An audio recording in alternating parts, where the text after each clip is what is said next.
of you met him last time, so I'll just introduce him briefly. So yeah, this is Professor Ashwin Satyanarayan. So he is currently the chair of the Computer Systems Technology Department at CUNY, City University of New York, and you teach big data analytics.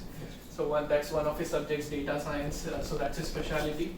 He completed his PhD from SUNY Albany, State University of New York in Albany. It's north of New York. I mean, within New York, but towards the north. So, and it's very interesting how he started his path of spirituality. So it's a short story which I'd like to tell you. So when he came to the US for his PhD, just like all of us, so he got roommates who were like party freaks. So complete party freaks, and just drinking and being merry, and that's all they did. So right when he came, like I think second or third day, they took him to a pub, and then they kind of imposed, kind of force fed him alcohol and all that, which he could not take, and then he felt really awful that day, and then he came back, and then he was like intensely praying to God that please give me the company of some sane people, okay? And that's when he got connected to such a program like we have today. And that's when he actually, just like Vishal and Soham, they stay here on the top floor and they are taking care of this place. He similarly was part of another place in Albany where they used to do this. So the circumstances in which he got this particular process, that makes this process all the more dear to him, and that makes it even more special when he wants to give it to others. So that is why, and not only that, he's been mentoring so many youths as well as many families today in various aspects of spiritual life. And yes, and we are very lucky to have him with us today. So yeah, let us all welcome him with a big round of applause. So today's topic, as we all know, is, do I need a purpose in life? So over to you, sir. Thank you so much. This is a kind introduction. I don't deserve it, but thank you. So here are a few things I want to say before we start. First of all, I'm not like a sage or a monk or anything. I'm married and have a wife and a daughter. My daughter is right there. So I'm just trying to share what I have learned over the years. And this was exactly 21 years ago, what Jitendra was sharing. I came to the US 21 years ago, to the state actually. So, and I'm going to share my path also a little bit, some examples, some personal stories and so on. But first of all, before I start, I want to ask one question. Now, this is the question that we had posted in the WhatsApp group. Do I need a purpose? And I will ask this question at the end of my session also, again. So now what do you think? Just yes or no. How many of you think that you need a purpose in life? And how many of you feel that there is no need for a purpose? Both are okay, okay? So this is just a discussion. So you can say yes or no. How many of you say yes? And how many say no? You say no. Okay, good, Mustafa. Thank you. So I'm going to share certain things. I'm going to define what a purpose is. I'm going to talk about the different types of purposes. And I'm also going to talk about what benefits and what losses we have if we don't have a purpose. Okay. On a little sober note, first of all, I'm going to tell you a secret today that will help you discover happiness. Okay. Are you all interested in knowing the secret? Everyone is looking for happiness, right? I'm going to share something that scientists have done in this area, and then share something in extension of what Jitendra Prabhu did last time. So, and also on a very sobering note, just this morning, I heard that an IIT student committed suicide. And they found a note, the place where he committed suicide, and that note said, I'm dying because I find life meaningless. I have no meaning in life. Exactly what this question is asking. So I felt that it was very apt that I got that news today, because I was sharing this with all of you today. So I want to dedicate this discussion that we're going to have in memory of those who have taken their lives with no meaning in life. They have achieved so many things. He got into IIT, he got into computer science department and things like that. But still, he took his own life away because he felt on his death note he had no meaning in life. Okay, so let's start. So let's just assume that we are all in a plane right now. Okay, we're going to take off. Okay, so let's assume that life is we know that life is a journey, and we are all in a plane. Okay, we're going to take off now, and all of us have been in a plane to come to New York, right? And now, do we have any control over the takeoff? Do you think we have any control? Of course, we are asked to buckle our seats and so on, but do we have any control? You don't have any control over takeoff, right? Now, what do you think about landing? Do we have any control over landing? Most of you are saying no, and that is true. We have no control over takeoff. We have no control over landing. What control do we have? Do we have control during turbulences? The plane starts wobbling. Do we have any control? What do you think? No, right? We have absolutely no control. So what control do we have when we are in the plane? Do we have any control? Yes. Enjoy the scenery. Enjoy the scenery, okay. Board it or not. Board it or not, that's before. Let's assume that you're in the plane already. That's why I said initially itself that we are all in a plane, okay? We're all in a plane and we are taken off. So now what do we do? So what did you guys do in the plane?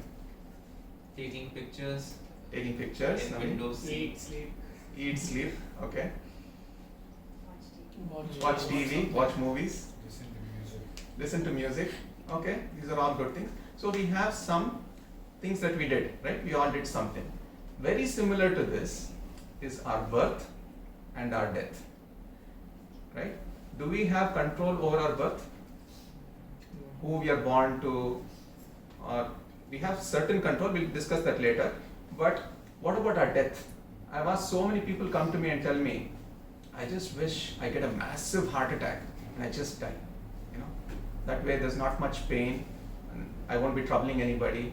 Immediate death, you know, it's very peaceful. Many people, have you heard this from people? Yes. But do we have control over that? Just tomorrow I can get Alzheimer's, tomorrow I can get some paralysis. Who knows? Who knows? Anything can happen. So, life is a journey between birth and death. Okay?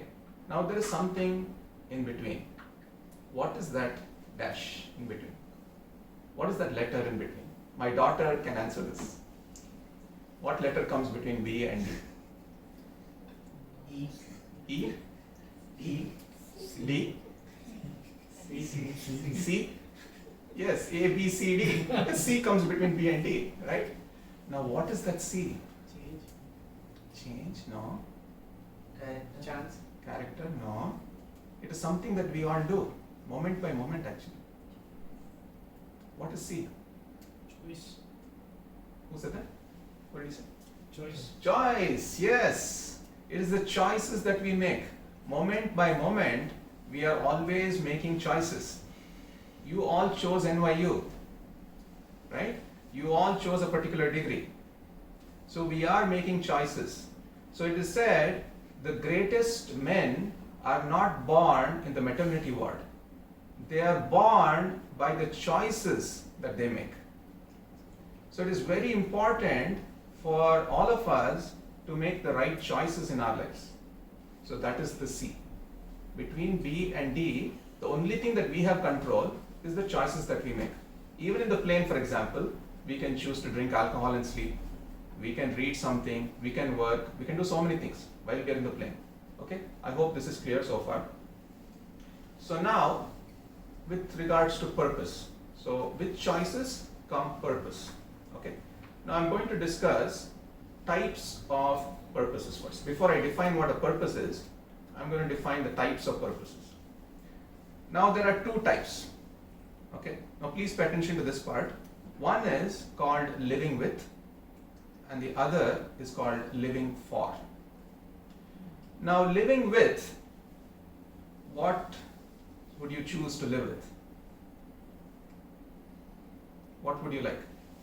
If I say you have to live with something, so for example, I could choose a nice car. I choose to live with a car. Okay. What else? Apartment. Apartment. What else? family, Family. Career. Huh? Career. Career. Yes. Career, family. Anything else? Something very important that all of you are missing. All of you want. Wealth, money, right?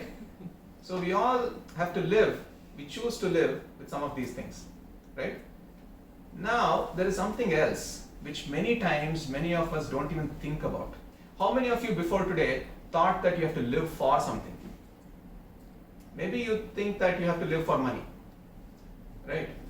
Now, many times the mistake that we make is that we take money, for example, let's take wealth. Now, it should not become that I live for money. I live so that I achieve only money. I live only for money. That should not be my goal. I live with money, but I should not live for money. Do you see the difference? If you have only that goal, that you're going to live only for money, then you will get really unhappy over a period of time. Even if you achieve money, and I'll give you examples. Even if you achieve a car of your choice, these are things that you live with. Okay? So anything else that you would like to live with? Now I hope I'm making sense. Anything else, Soham, what would you like to live with? So apartment is done, money is done, car is done. Love. Love? Okay. Love is something more, you live for love. Okay, it's more like a purpose. So now, the things that you live with are your resources. Okay, these are almost like your tools. That is how you have to use it. You have to use the resources for a purpose. Am I making sense so far? So many times, so whatever resources we have, we must use it for a deeper purpose. Okay? Any questions so far? Now, how many of you have Googled people's net worth? I've done it. I've Googled Dhoni's net worth. I've Googled Shah Rukh Khan's net worth. Right? So what happens is, if you start thinking that a person's only goal is their net worth, then what happens is that a person's self-worth becomes their net worth. So then, if their money is taken away, for whatever reason, they just are completely lost. They don't know what to do. So self-worth becomes your net worth, which is actually a problem. Okay, I'll give you some examples of people who have lots of money, who have amazing cars, who have amazing apartments, but they're still depressed, they're still anxious. Why? Because they had only resources to live for. They did not have a purpose to live for. They did not have a meaning in life to live for. Okay? So apartment, somebody mentioned. Also resorts, vacations. If you just think that this is my life, and there's no purpose to what I'm living for, then you will be at a loss. So what happens? In two phrases, if I have to define people's lives who don't have an ultimate purpose, ultimate thing in their life, it would be something called comfortably, typically we say comfortably happy, right? Comfortably unhappy. Why? Because you'll have everything. You'll have air travel, internet, mobile, digital, all these things make us comfortable. All the things that technology, science is giving us, they make us comfortable.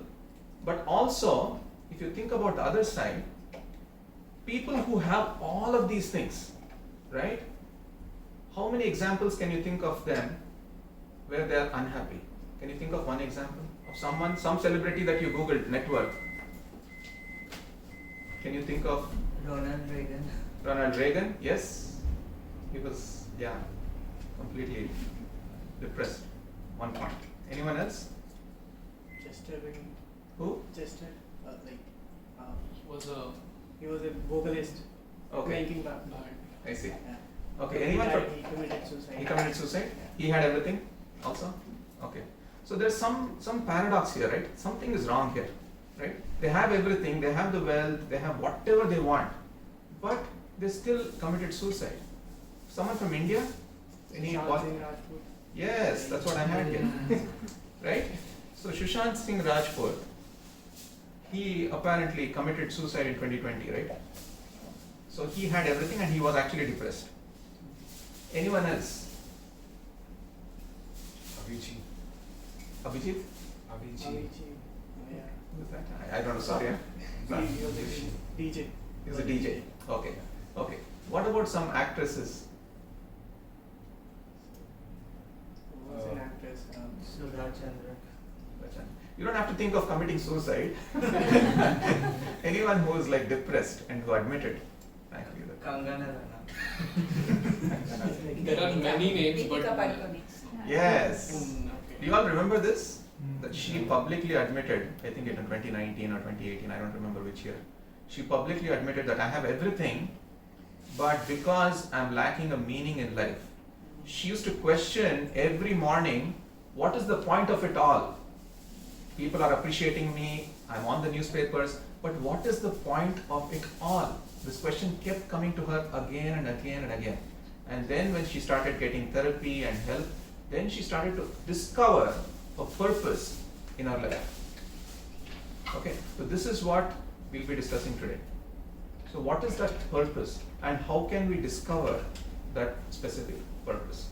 There are many examples I found on the internet. I don't know many of these people, but apparently all of them claimed at different points in their lives that they were actually depressed. Okay, so now I'm going to talk about. So now in the previous slide we said comfortably unhappy, right? So now immediately the question comes, I want to be happy, right?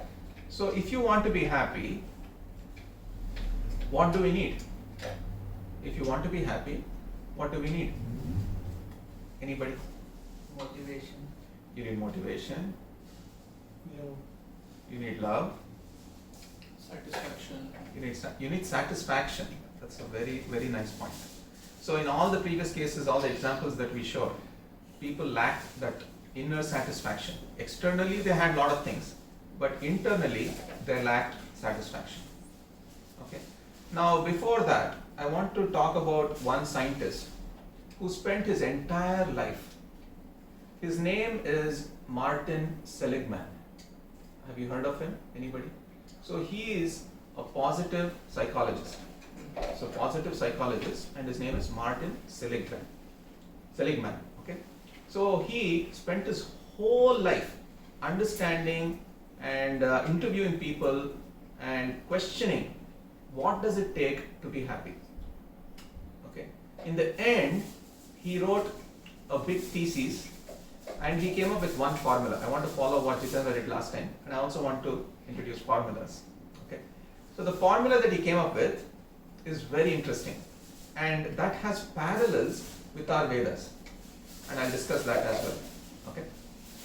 So his name is Martin Seligman, and he came up with this formula. He said H equals P plus E plus M. And he's written books and articles, and people have analyzed this formula for decades now. Okay, so he's saying H is for happiness equals P plus E plus M. I'm going to define each of these things, and we'll have a discussion about these things.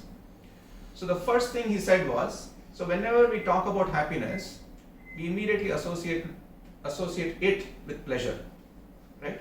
So what comes to your mind when you think of pleasure? Immediately when I say, how can you get happiness, you will think of pleasure, right?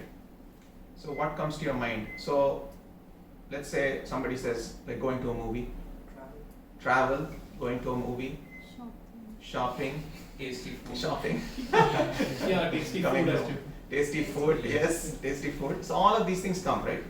So now let's take one at a time and analyze it a little bit more deeper, okay? And by the way, these three things increase. So P is less than E and less than M. The happiness that you get from P is less than the happiness that you get from E. I'll tell you what E is, and M and so on. Okay. So P is for pleasure. Now someone said food. Okay. Let's say I see a nice rasgulla or laddu, for example. Okay. So you first of all have to request someone to make that laddu, and then the laddu comes to you, and then you're looking for it. This is my time. Let's enjoy this. You put it in your mouth. 20 seconds max. It goes inside, and that's it. So one of the problems with this P is that it does not last long.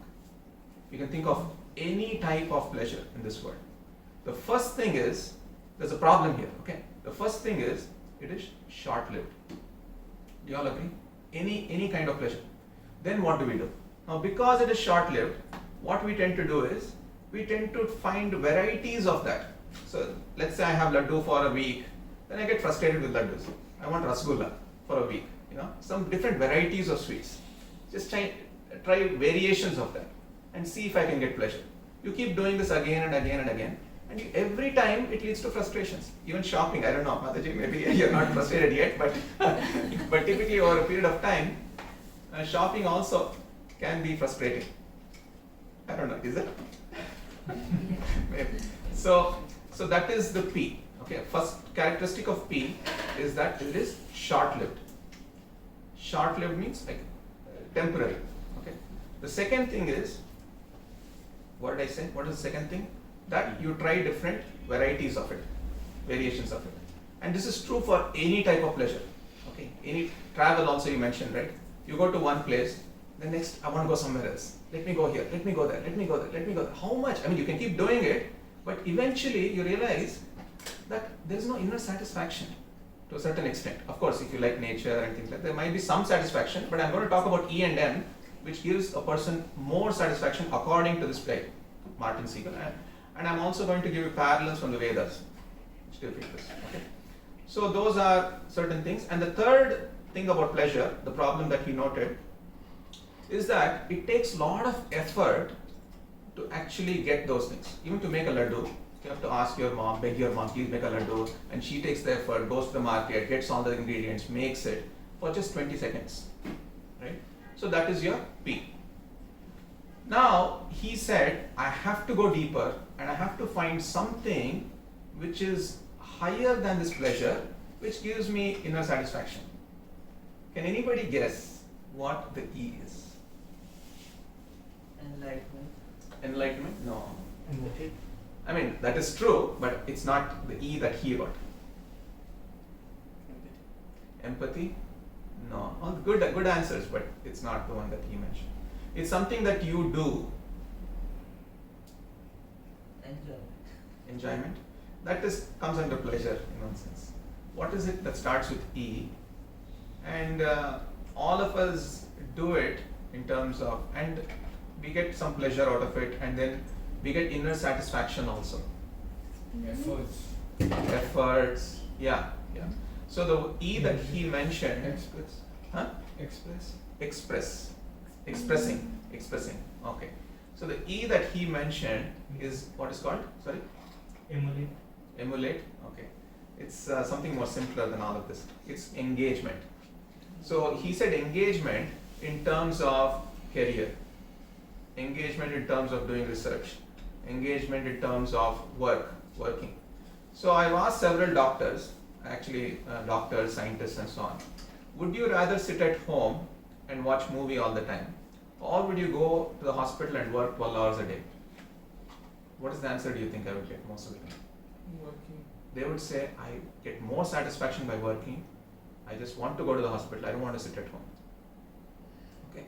So clearly it has been proven repeatedly that people tend to get more happiness, more inner satisfaction by engagement as compared to pleasure. Much more happiness than pleasure. Okay. Now here also there's a problem. What is the problem here? You have to find what we really want. Yes. Let's say I'm assuming that you actually found what you wanted. Okay. Let's not assume that it's something that you don't like to work. Let's say that this is your ideal job. You're meant to be a doctor, and you are working. Okay. So that is the E, not the other E where you don't like to work, and that's the E that I'm talking about. It's something that you really like. Now even here there is a problem. What is the problem here? Just like P, we had some problems. Now what is the problem with E? Repetitive? It becomes repetitive. Good point. Anything else? We have body limitations that don't allow us to. We have bodily limitations. That actually comes in P and E also. Okay. E also, if you want to eat like 50 laddus, I mean, you keep on eating, right? But after some time, your bodily limitations are there also. Okay. So that is also not possible. And working also, let's say you want to work 24 hours, you just can't do it. You're getting inner satisfaction, but you just can't do it. That is the E. Okay. So then he defined something which is way higher than P and E, and he came up with M. Now, what is M? Motivation. Motivation? No. Meaning? Meditation. Yes, meaning. So, meaning is the last and the most important thing. We must have a meaning. We must have a purpose. In fact, before I came into spirituality, I just thought it was always P and E. You know, I make money, I enjoy, go for vacation, I work. Make more money, go for vacation, that's it. I did not even realize that everything around me has a purpose, and I also have a purpose. I also have some meaning in life. It did not even come to me. Okay? So, again, very briefly, just to summarize these 3 points, how many of you like comedy shows? Comedy shows, right? All of you like. So again, just give one example of each of these 3. So first of all, if I say how many of you like humor, almost all of you will raise your hands, right? Now if I tell you that you have from today no financial obligation, no social obligations, I'll give you a TV, I'll make you sit in front on a couch and watch comedy shows all day. Will you be happy? After some time, you will get frustrated actually.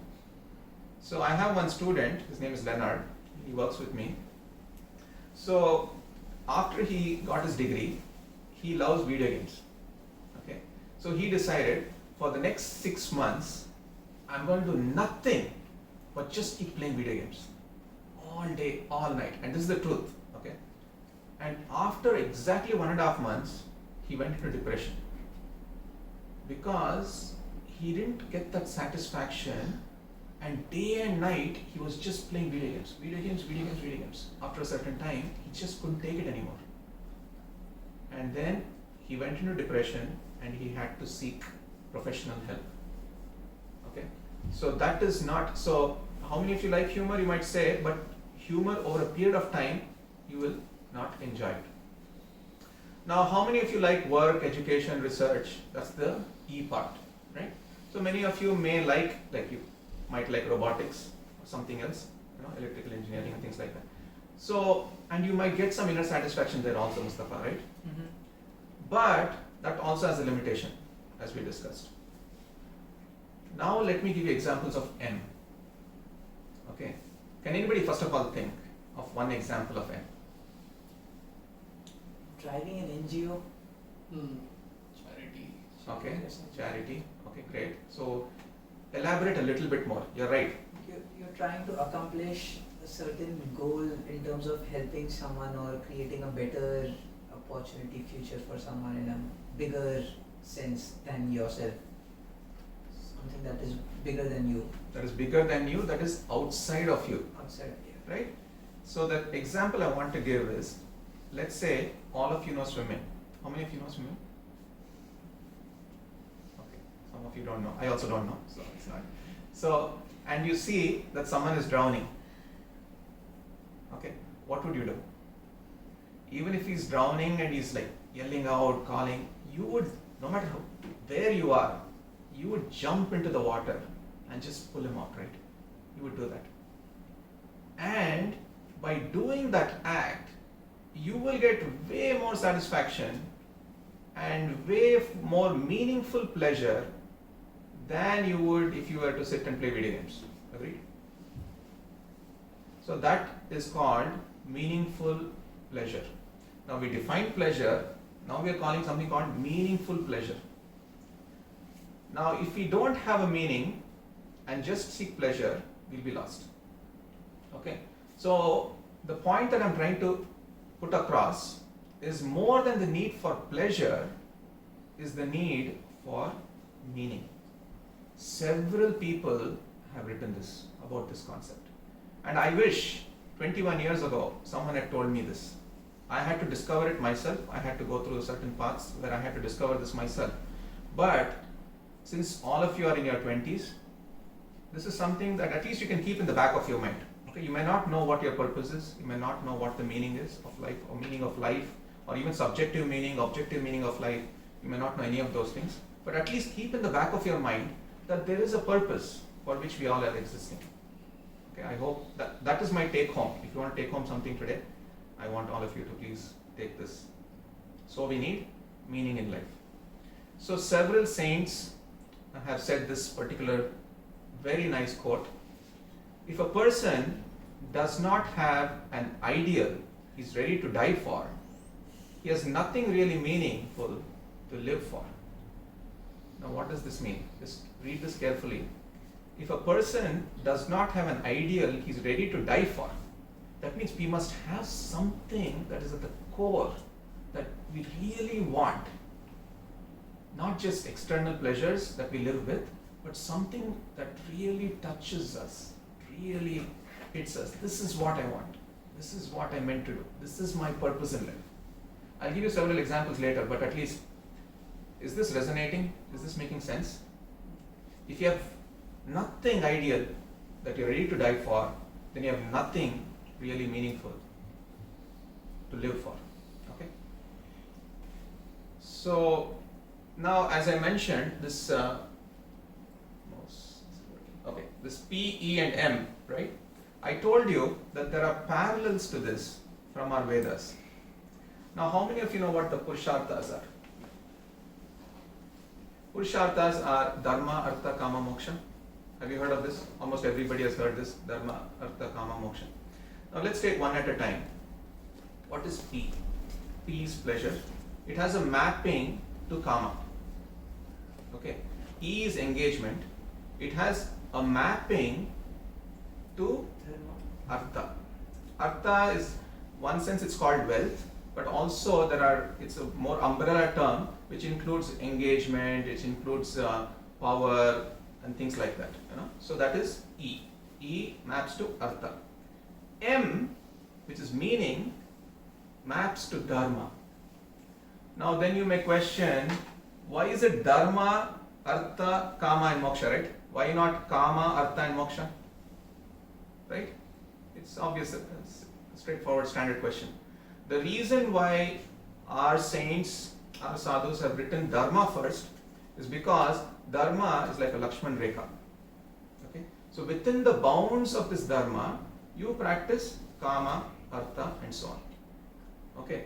So what is Dharma first of all? Dharma is our core, like what we are meant to do. Like just like we say, the Dharma of salt is salty. The Dharma of sugar is to be sweet. So Dharma of humans is to serve. And things like that. Okay, like you said, Mustafa. Okay. So those are the parallels with our Purusharthas. Now similar to this guy, Martin Seligman, there's another person I want to mention, and his name is Viktor Frankl. Okay, many of you may have heard about him. So he went through an amazing journey. How many of you have heard of him first of all? This is a very famous book, Man's Search for Meaning. Very, very famous. It's a best-selling novel. So this guy, he is from the Nazi concentration camps. So he saw about 1,000 to 2,000 people die every single day around him. This is a huge number, okay? Seeing 1,000 to 2,000 people die during World War II around him on a daily basis was extremely difficult for him to take. But there is one thing that he observed. The one thing that he observed was that the people who are dying, the people who are surviving were not the fittest, were not the healthiest, were not the strongest, but luckiest? No, I wish. But he interviewed all the people who survived, and each of them had a very strong sense of purpose. So he wrote this book called Man's Search for Meaning, and in this book he repeatedly puts this quote. Now please pay attention to this. Life is not primarily a quest for pleasure, okay, which is our P, or a quest for power, which is our E, but a quest for meaning. He's clearly putting it out there. Okay? It is not a quest for pleasure, not a quest for power, but a quest for meaning. The greatest task, he's putting this down, okay?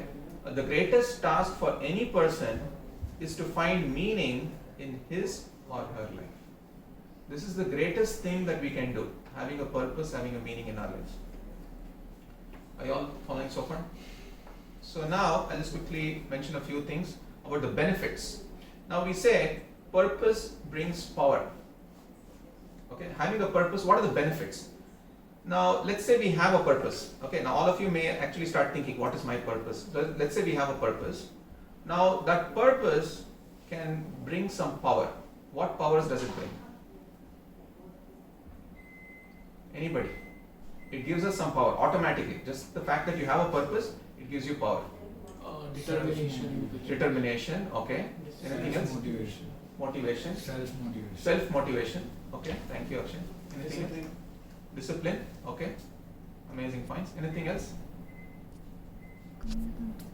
Something, you just think of two people. One has a purpose, one does not have a purpose. And then you'll find something. Excitement, motivation, all these things are true. Let me take one simple example, okay? So let's say two people are fasting. One is fasting for the sake of fasting. He doesn't have a purpose. The other guy is fasting because he has a doctor's appointment in the afternoon for which he has been asked to fast. Which of these two will be able to tolerate the fast better? The second one. The second one will be able to tolerate discomforts because he has a purpose. And his purpose is that he has to go to the doctor. Right? So, the first thing that having a purpose does is that it gives you the power to tolerate. It's amazing how it always works. Just have a purpose and it gives you the power to tolerate. Isn't that amazing? In one sense, I mean, we all know this, but still just putting it out there and making us think about it makes us realize that it gives us the power to tolerate. So when people yell at you, because you have a higher purpose, you'll be able to tolerate that. The next thing, can anyone think of any other benefit that you will get? The power to what? Focus. Power to focus, yes. Actually, that's related to what I'm going to say, but anyone else? Perseverance. Perseverance, focus. What is interesting is, if you have a purpose, we get the power to embrace problems. I'll give you some examples here. Okay. The first example that I can give you, let's take education. I deal with students all the time. So in education, one of the things is, let's say you are getting a computer science degree, okay, and then you have to take some humanities course. Okay. Now you hate humanities, right? Now because you have a purpose that there is a degree, somehow you will embrace the problem of humanities just to get a higher GPA, whatever. You just embrace it, right? Let me give you a more serious example, like first responders, firefighters, right? Now they know that there's a problem, there's a fire, but still they go and embrace it. Because why? Because they have a purpose. They're able to embrace that problem because their purpose is to save lives. Okay? So with the purpose comes the power to tolerate. With the purpose comes the power to embrace problems. Okay? Now, the third one, which is a general, like a summary of what purpose brings, is purpose removes the inner mist of insecurity and provides us outer clarity. It removes the inner insecurity that we have. Many times we can have these inner insecurities. Okay, this is going to happen, that's going to happen, this problem, that problem, and so on. And it gives us outer clarity. So we become more peaceful actually. Just having a purpose, you become more peaceful. Okay. So now let's look at the opposite. Now we talked about two benefits of purpose. Now let's look at the opposite. Opposite is the lack of purpose does two things. Okay? What do you think? Lack of purpose. Confused. You can get confused. So The biggest thing is that obstacles or when difficulties, challenges come, it overwhelms us.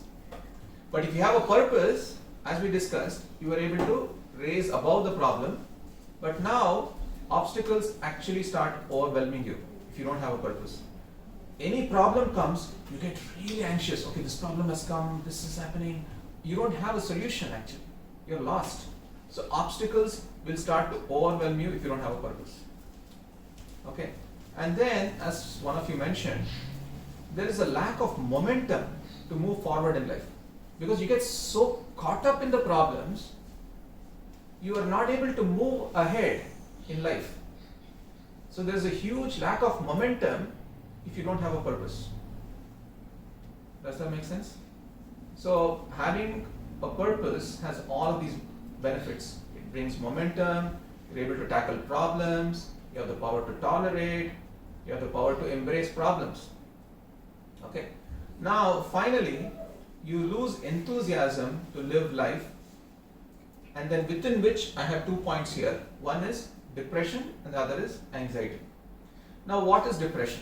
In very simple terms, depression is when the mind actually keeps projecting negative past experiences again and again and again.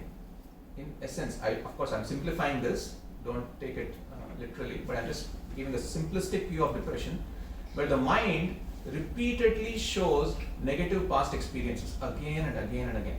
So that is depression. What is anxiety? Anxiety is the opposite, where the mind shows dire consequences of the future. It repeatedly keeps showing dire consequences of the future.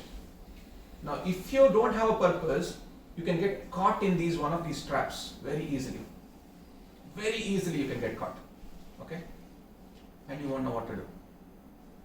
Now, we've been talking about purpose, the importance of purpose. Now, the next question is, you might all say, I don't have a purpose. I don't have a purpose, so what should I do? So where should this purpose come from? So typically, since most of us are Indians, all of us are Indians, this purpose is driven down our throats from our parents and relatives. You must become an engineer. You must become a doctor. You must get this kind of GPA. You must get this kind of percentage. Have you all experienced this a little bit? There is a true story, a funny story. A husband and wife went to court. They were having a fight. The husband said, my son has to become a doctor. The wife said, my son should become an engineer. The judge said, why are you both fighting about this? Let's ask the son. They said, the son is not born yet. So that much pressure is there in India. That much pressure is there when parents argue whether to become a doctor or an engineer, and the child, poor kid, he's suffering. I mean, come on, let me have a choice here. So the purpose should not come from parents, it should not come from relatives, nor should it come from your peers. Your purpose is very unique to you. Okay, just because someone else is achieving $200,000, whatever, my purpose should not become that. Right? It should not come from peer pressure, it should not come from society. Where should it come from? It is very core, from deep within. Okay? So the problems, and when I say deep within, what I mean is, the purpose that you choose should be higher than the problems that you're going to face. Otherwise, if the problems are higher than the purpose, then it will overwhelm you. So the purpose, whatever you're choosing, should be higher than the problems. Now I want to give a recent example. Some of you may know this also. There were 3 IIT students who came to the US, just like all of you, got their master's degrees, and they started working in Silicon Valley. I even know their names, but I won't mention the names here. So all 3 of them, after working in Silicon Valley, earning a lot of money, this is again, they did P, they did E, they felt that, what is the point of all of this? Okay, all 3 of them went back to India. One of them started Super 30. You heard of this? Mm-hmm. What is that? It's a coaching center for the people who cannot afford to pay the fees. And what does he guarantee? He says that all 30 of them will make it to IIT. So he found his purpose. He said that this is what will make me happy. they've been interviewing him. The other guy, the other IIT guy, he went to India and he found that in many villages people don't even have clothes. So what he started doing was, he started going to these big cities, getting clothes and then going to the villages and just distributing them. Okay? And similarly, the third guy also started doing something for the poor. So they found their purpose, and when they interviewed these three and they asked them, what a big sacrifice you made. None of them agreed. It was not a sacrifice at all. We actually got more internal satisfaction. We felt more happy when we took this step. It was not a sacrifice. So it is clearly a higher thing that they had. Okay?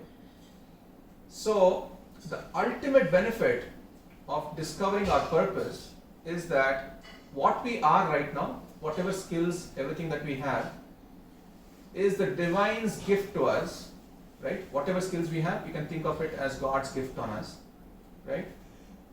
And what we become is our gift to God. This should be another motivation for you to discover yourself. So you become a better version of yourself, so that you yourself become a gift to God. Now, then the question comes, so is it wrong for me to aspire for a lot of money? Is it wrong for me to think that I should get a BMW? Is it wrong for me to aspire for a big house, mansion? What do you think? Now there's a subtle difference here, and I'm not saying that it is wrong. Okay? So one is the goals and the other is the purpose. Okay? Now I want you all to think about this and understand this very clearly. So let's say I have a goal of getting a house. It is not wrong. Now having goals is our destination. So whenever you have a goal, this question keeps coming up, and you don't know whether it's a goal or a purpose, right? If there is a destination, I want to work for Microsoft, that is a clear destination. That will come under goal. But what is a purpose? A purpose is a direction. When I say a purpose is a direction, if you go north, you can keep on going north. It will never end. You can keep going north, north, north, north, right? So it has to be, a purpose should be a direction and it should not be a destination. If you have a destination, there's nothing wrong. But remember, that is not your purpose. That is a goal. Now, there's another difference between these two. The goals depend on external factors. If you want to go join Microsoft or Facebook or Google, there are external factors. You have to do well in the interview.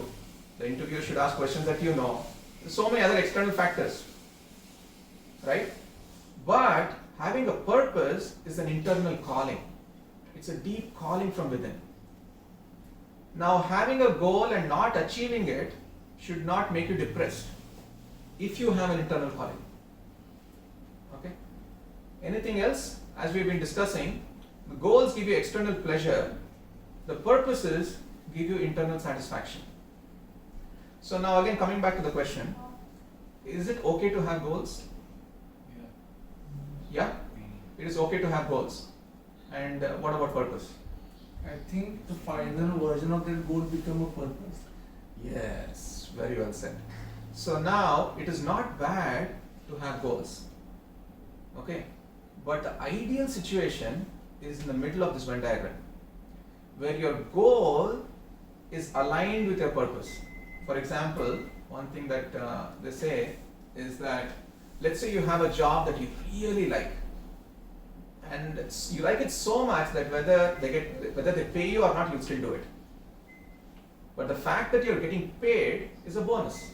So that is that middle part, where your goals align with your purpose. That will make you completely rich in life, completely satisfied in life. Okay? So I want to share a very quick personal example. So right from 9th grade, and this is a true story, so right from 9th grade, I had this dream of joining Microsoft because I saw Windows 95. So I used to always see Microsoft. So it became like a very, very deep desire for me. I have to go to US, I have to join Microsoft. So I came here, I got my master's, I had my first interview at Microsoft, and I did not make it. I was so depressed. I was so depressed. I said, I have to do a PhD now. I have to do a PhD so that I get into Microsoft. Okay? So I finished my PhD and I chose data mining because I knew that Bing, the search engine, they required, like they didn't have it. It was called Live Search at that time, not Bing. But anyway, so I used to always keep looking at Microsoft, their news. I have to get into Microsoft. I have to get into Microsoft. So after my PhD, I got into Microsoft. I finished I cracked the interview. I got into even though I had an offer from Google also, I chose Microsoft. It was a stupid. Anyway, whatever. At that point that was my goal. So I achieved it. Right. Then I felt. I was doing well. I was doing good reviews, performance reviews, and things like that. But I felt that lack of inner satisfaction. And I really felt it after some time, Okay, I've gotten into Microsoft, I'm making all this money, I have all these stock options, I have everything that I wanted, but still, why am I feeling that lack? Because that was the only thing I had in life, Microsoft. I got into Microsoft and I had nothing else to look forward to. What is the point of it all? I was like really, really sad about this. Then I felt that by nature, I like teaching. So why don't I join some other good school? Then I decided that I'll join a school where I can benefit students who are underprivileged. Okay? So who are students who are the first in their generation first in their entire family actually, the family generation, to even go to their bachelor's. So these are the kinds of students that we have in CUNY. They're not rich, they're poor, they can't even afford textbooks and things like that.